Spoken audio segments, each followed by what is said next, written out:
It is still January 23rd. Oh, did I say it was 22nd? I don't remember what I said in the previous video, but it's still the same day. It's still Saturday after waking up from that crazy dream.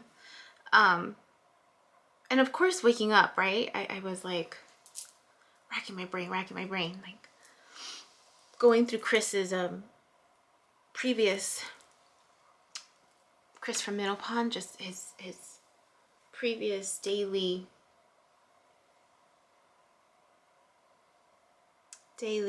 tarot reading thing, and realizing that it was an old one. Then I started thinking, okay, I think I had mentioned how I had pushed my timeline, like it got pushed, right? Like it got delayed because I stopped posting videos as they came out, but gave myself wiggle room, like a week or two gap. It's the end of January, or we're approaching the last week of January, one more week, right? And I didn't know where to start. So then I thought, okay, the video that I last posted, then I thought that's too far. I don't know how I figured it out, but I ended up going to mid-January to just randomly pick, okay, let's start from here. It happened to be the right one. It was January 14th, so I'll be including that one in this link, where he talks about it, and it's under my ascending sign, Libra, where he talks about having dreams about body parts, right? But he used like, I could have sworn he thought like, he could have said like arms and legs. I thought that, my morbid thoughts. But he actually talked about like your teeth in your hand or something. But he talked about body parts. And then he talked about putting the pieces together, that I would be putting the pieces together and that it was going to be making sense, right? And I remember listening to that one back then, when that date, January 14th, thinking, oh, well, you know, it's my whole life story, right? Like everything I've been going through, I'm realizing, like, actually that day I did realize that I don't know if I've shared this story. I have moved like, gosh, 15 times in my life. 15 times I've had to pack and move. I've had to pack and move about that many times. I think my childhood home was one of my first two homes were the most stable homes, in the sense of that I didn't have to pack up every year or two. It was, I mean, we were there for a while. The first home that I remember growing up in, I was 14 before I moved out. The second home,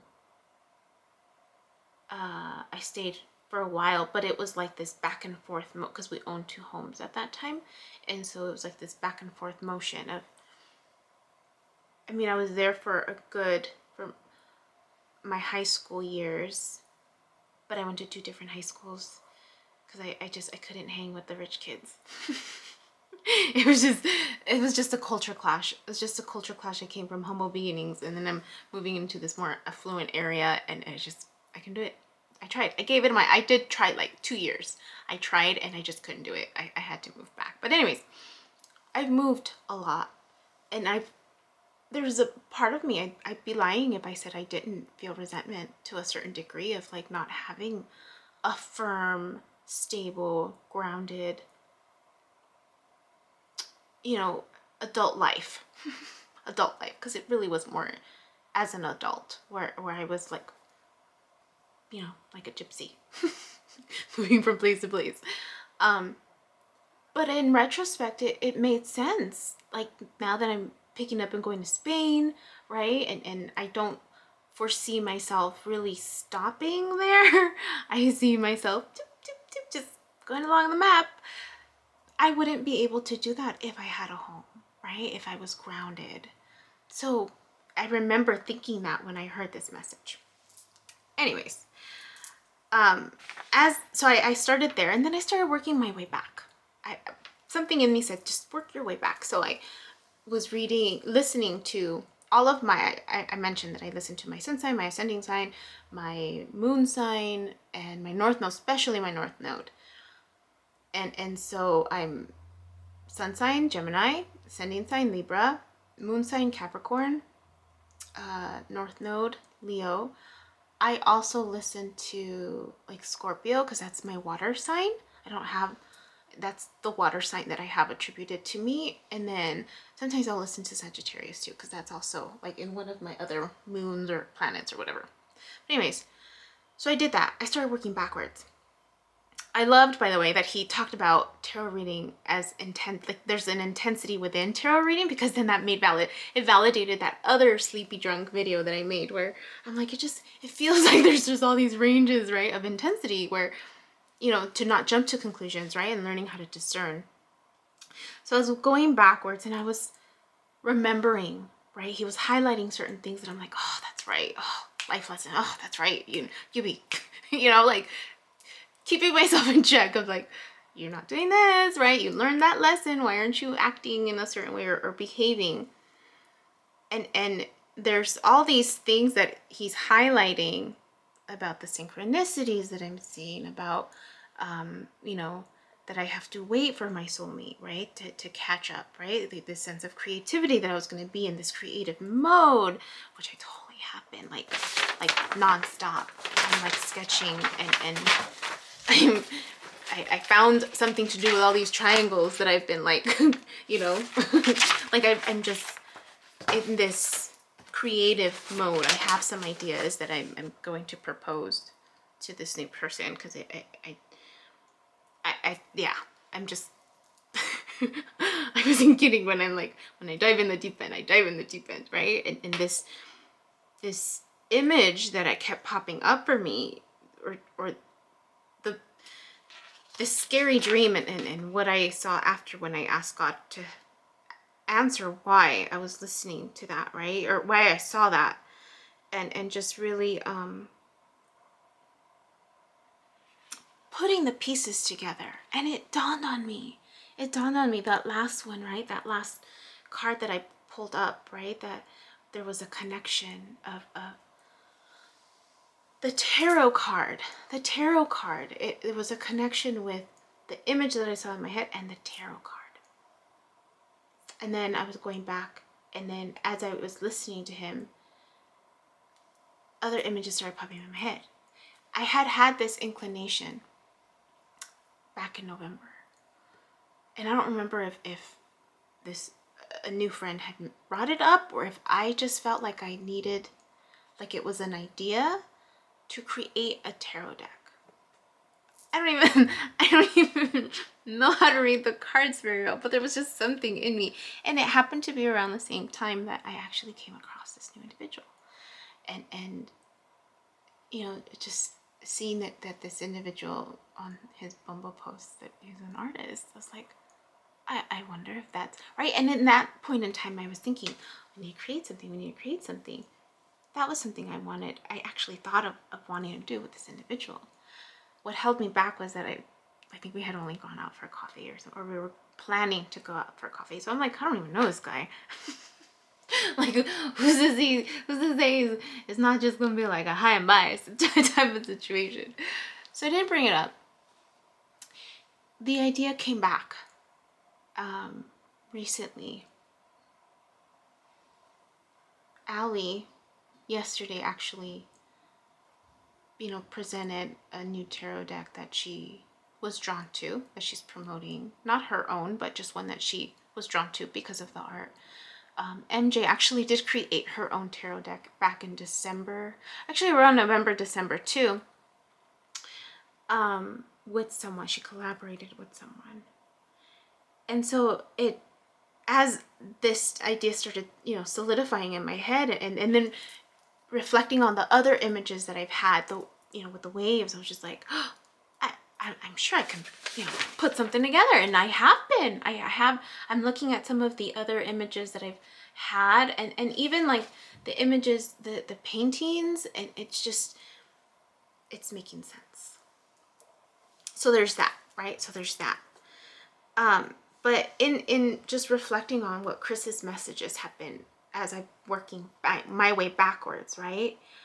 The little pieces of information, right?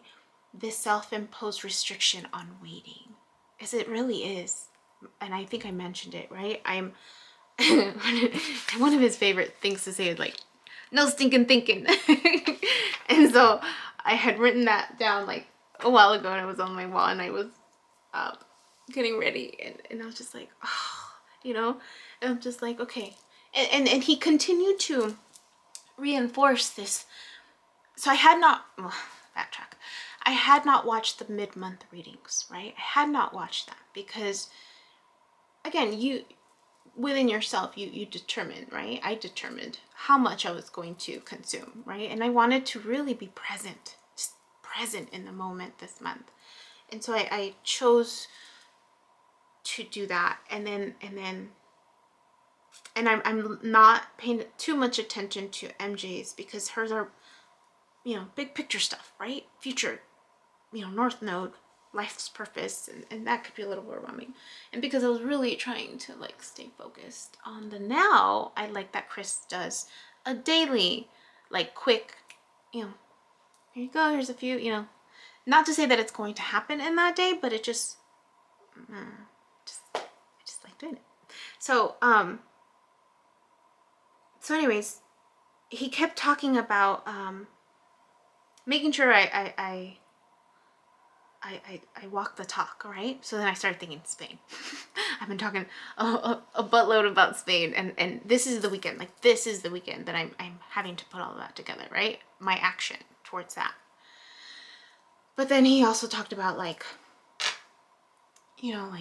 paying attention to other people's actions versus what they say.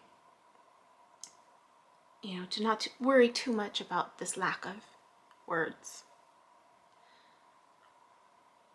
And then you talked about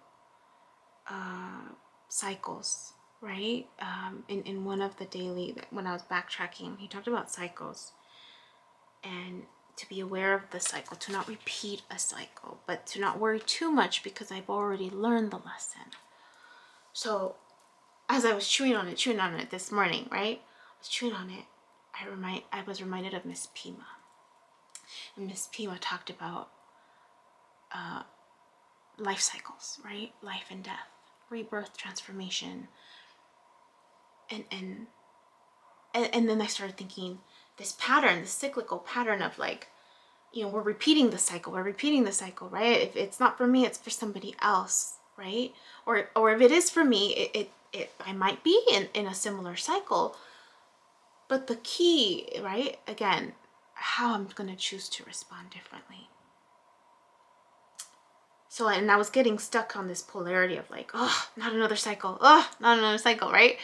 Having to remind myself with Chris triggering that for me, it's like, it's okay. I got this. I may be in a similar cycle, right? Third party situation. I'm handling it differently, right? I'm not over investing. I'm being more mindful of that. I just need to make sure I don't go to one extreme where I'm like completely closed off, because I did feel myself going in that route of just because I didn't know how to balance that. Hence why we repeat cycles, right? To put into practice the new skill, the new learning, and finding a balance of still, not being completely closed off, but just okay, not feeling worried that it's never going to happen, or, like the sun's going down on it. No stinking thinking, right? That's what he says. No stinking thinking. So just being more aware, because I am more aware, the likelihood of me repeating those behaviors that lead to mistakes, although mistakes are not necessarily bad, they're just learning opportunities. But when you repeat them one too many times, then it's just like, come on, get with it, right? At least that's the expectation I have for myself. I'm just overthinking, I get stuck in my head. yesterday I talked about how I was getting a lot of phone calls from people from my past, right? And asking for advice on positions and the self-worth, and I talked about self-worth. And then I don't know if I mentioned it, but I talked about Maslow's hierarchy of needs again, and how when people or organizations are on survival mode, the likelihood of them being able to provide that love and affection that's higher up on Maslow's hierarchy of needs, which is also a triangle, is not likely. Like, they're not able to provide that because they're functioning on survival mode. And then it dawned on me. I've been putting unfair expectations on this person, right? Of wanting quality time, really. This really is more communication, right? More attention. When he's operating on survival mode, you know, him and his family have multiple businesses, and with COVID, they're operating on survival mode, and I need to be mindful of that, right? And it's not fair to hold that against him. Even though the connection is still unbalanced, right? I can still choose to like not engage. And just because he does reach out, like he did reach out, you know, and said after Monday, you know, be more free. That was like his olive branch. So I texted back. I texted. Once I made that realization, I was just like, okay, Yubi, you gotta fix this. So I reached out. I said, hey, you know, okay, here's the rest of my schedule for next week. How about we meet up on Saturday, right? And then he said, yeah, that'd be great. And, you know, I'll let you know in a couple of days, you know, once I know what the work schedule is for the week. I'm excited about that. But yeah, I just, again, right? Life lessons, learning. Learning. It's all around. It feels, there's a sense of like